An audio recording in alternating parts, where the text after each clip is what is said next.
Another day, another vlog na naman nga tayo for today's video. So ngayong araw nga naman ay samahan nyo ako para kumuha or mag-ani ng kamoteng kahoy. So ngayong araw nga naman ay maaga kaming nagising dahil itutuloy namin yung mga binunot namin kamoteng kahoy kahapon.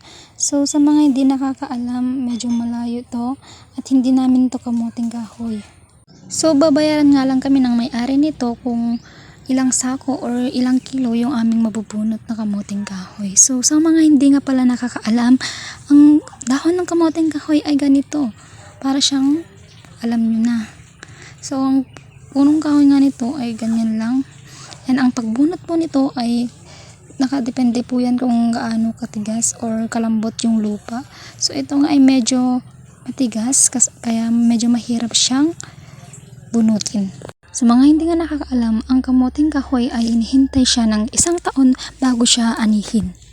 And as far as I know nga, ang cassava or ang kamoteng kahoy nga ay rich in carbohydrates.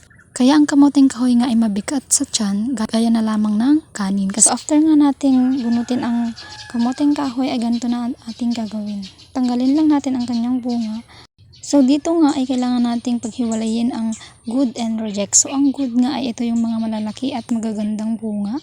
Ang ginagawa nga dito sa mga good ay binabiyahe siya papuntang Manila para gawing mga pagkain like cassava cake or mga cassava chips or madami pang iba. So ang reject naman ay ginigiling dito at binibilad para gawing pagkain ng baboy. So karamihan nga dito sa mga nakuha namin ay trinitreasure, binibilad, kaya ginagawang feeds para kainin ng mga baboy. Ang pagkuha nga naman ng mga ganito ay hindi rin biro kasi nga ang kalaban mo nga din naman ay init at pagod.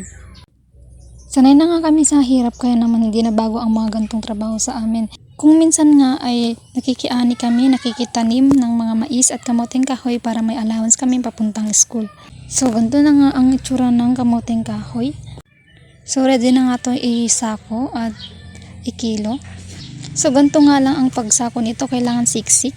So sa isang sako nga nito ay nakaka 50 to 60 kilos tayo. So 60 times 1.50, so piso at 50 centavos ang bayad ng 1 kilo. So pag sa isang sako may 60 kilos tayo, so 60 times 1.50.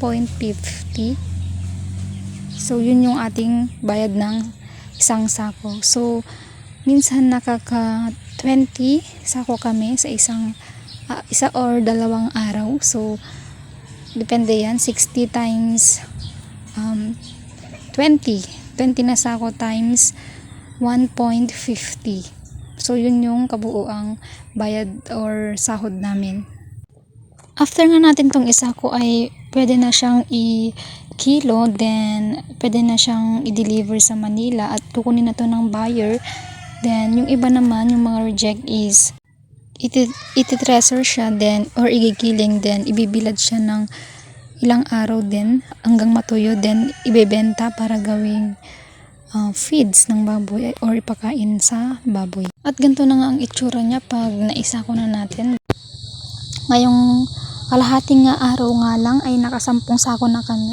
So 10 times 60 kilos times 1.50. So yun na po yung kabuuang sahod namin ngayong kalahating araw lang. So hindi na siya masama. So ganito nga yung kamay ng mga masisipag, pakita ko sa inyo. Ganito. Medyo maugat na siya. At proud ako dito kahit ganito yung kamay ko is alam kong ganito yung mga kamay ng mga masisipag.